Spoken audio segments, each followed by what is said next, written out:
US flew solo on this one. The Pakistanis knew nothing about the assault, and they are very angry about it. Let's turn to Republican Congressman Dana Rohrabacher, a harsh critic of Pakistan, who also attended a briefing today on what actually went down at the bin Laden raid. Congressman, thanks so much for joining us.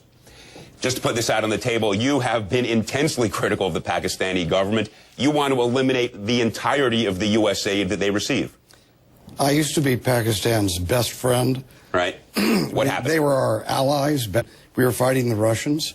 And even then, they were playing us for suckers. Even then, they gave the lion's share of the support that we provided to the Mujahideen, to radical Islamicists.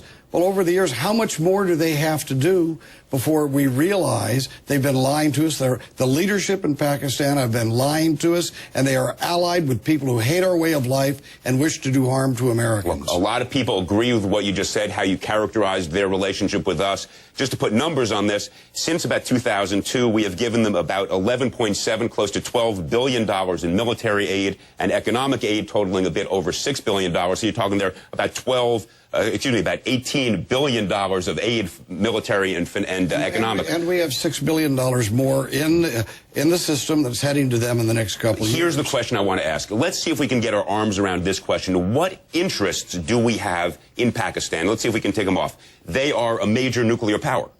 Is that correct? Well, I would say they are a nuclear power. They're not a major nuclear power. I say major because the numbers, I think, are they're about to get 100. Yes. And again, what happened? We gave them aid. Instead of using that aid to help their own people, they used it to build nuclear weapons. Now, how many times do they have to insult us, to do things that put us in danger before we say it's time for a shift? We shift totally away from a positive relationship with Pakistan to being an ally with India, who has been dying to be our friend all these years. Powerful argument. What I want to do is for our viewers, see if we can agree on what the interests are that we either share or that are interests in Pakistan. One is their nuclear weapons, about 100 of them, increased 40% over the last 2 years, about to overtake Britain. If we let them dictate to us what's in our interest because they have nuclear weapons, we will not have their respect, and we will end up in even more trouble. Could not agree with you more. Just trying to get number two is Al-Qaeda and the Taliban. They have been using Pakistan as their home base. We agree? The leadership of Pakistan, meaning especially the military leadership, has been in alliance with our enemies, the Al-Qaeda, the Taliban, all along. And we've been unwilling to confront them with it. We accept their lies over and over again. How could they lie about this and expect to be taken seriously? When you become a critic, you really go the whole way. You're not taking anything for them. And just so it's clear, the Al-Qaeda and Taliban headquarters and where they are is right along that Afghan border where they went over from. They created the Taliban, and after 9/11, after the Taliban were driven out, they provided a safe haven. All these years, the Taliban still have a safe haven in Pakistan. Okay, and where do they get? And by the way, where do they get their supplies to fight us? From the Pakistanis, letting them resupply their efforts. And of course, no doubt, after the past couple of days, you would add on top of this a litany of things we either care about or where our interests converge.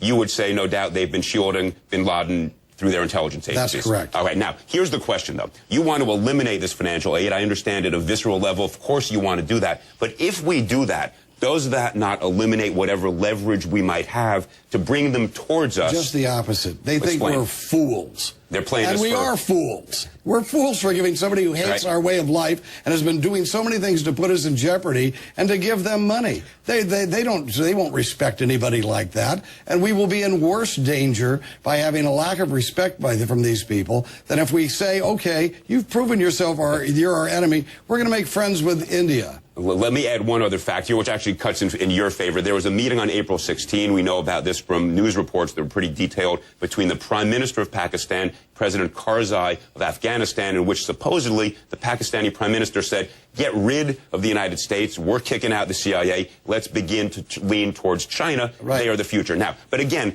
by the way, Karzai wouldn't even be in power in Afghanistan, except for we're trying to play up to the Pakistanis and put Karzai in, when he should never have been the leader of that country. You make a powerful argument that at many levels we should just say, forget it, guys, you're on your own. And you know what? We should say that, and we should say, we want it back. And you know what?